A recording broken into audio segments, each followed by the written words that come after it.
गांव के लोग उसे शांति निवास कहते थे, लेकिन विडंबना ये थी कि पिछले 40 वर्षों से वहां कोई शांति नहीं थी। जंगल के किनारे खड़ा वो पुराना औपनिवेशिक बंगला पूरी तरह से एक भूत बंगला बन चुका था। झुकी हुई बालकनियां, दीवारों पर चिपकी सूखी बेलें और एक ऐसी साख कि वहां कदम रखने वालों की रूह कांप जाए। अर्जुन भूतों पर विश्वास नहीं करता था। वो एक सन की कंटेंट क्रिएटर था जिसका YouTube चैनल बंद होने की कगार पर था।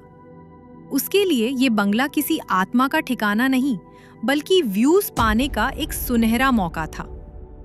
आज रात उसने अपने जिम्बल वाले कैमरे में फुसफुसाते हुए कहा, हम पता लगाएंगे कि क्या सफेद साड़ी वाली औरत सच है या ये सब सिर्फ पुरानी लकड़ी और नमी का खेल है। जैसे ही अर्जुन ने मुख्य द्वार को धकेला, वो चरमराया नहीं, बल्कि एक भारी कराह के साथ खुला, जैसे घर गहरी और कड़वी नींद से जाग रहा हो। अंदर की हवा भारी थी और उसमें पुरानी लकड़ी और जंग लगे लोहे की गंध थी। हॉल में टॉर्च की रोशनी में धूल के कण ऐसे नाच रहे थे जैसे कोई बेचैन आत्माएं हों। लकड़ी की सीढ़ियां आधी टूटी हुई थीं, जो किसी राक्षस के टूटे हुए दांतों जैसी लग रही थीं। खामोशी।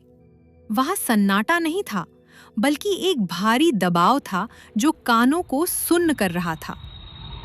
ठीक है, अर्जुन बुदबुदाया। उसकी बहादुरी अब डगमगा रही थी। डर के मामले में इसे 10 में से 10 नंबर मिलते हैं, पर अभी भी कोई भूत नहीं दिखा। दीवारों के पीछे की आवाज।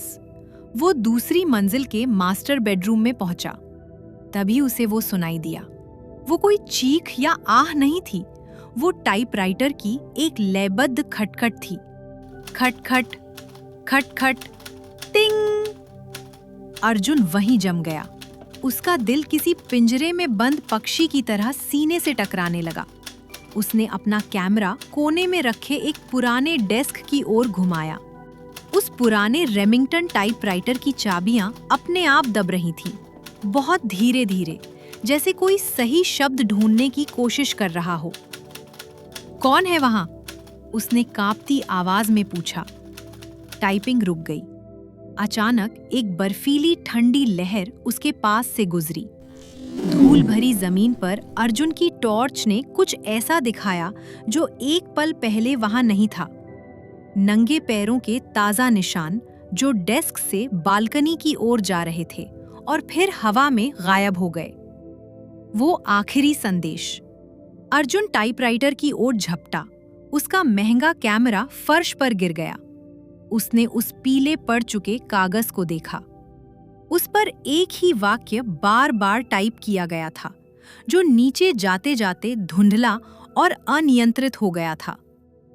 मैं मुख्य द्वार को ताला लगाना भूल गई।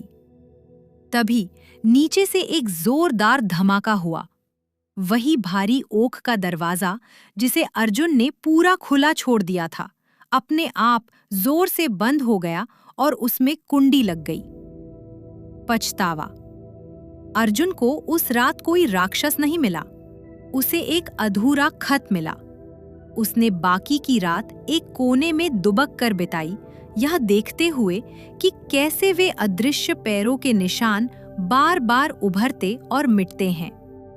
जैसे ही सुबह की पहली किरण टूटी हुई खिड़कियों से अंदर आई, घर फिर से खाली और बेजान महसूस होने लगा।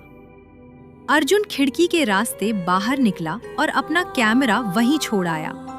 उसे समझ आ गया था कि हर भूत बंगला डरावना ही होता है।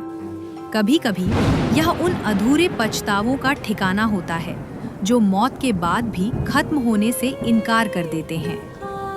उसने वह वीडियो कभी पोस्ट नहीं किया।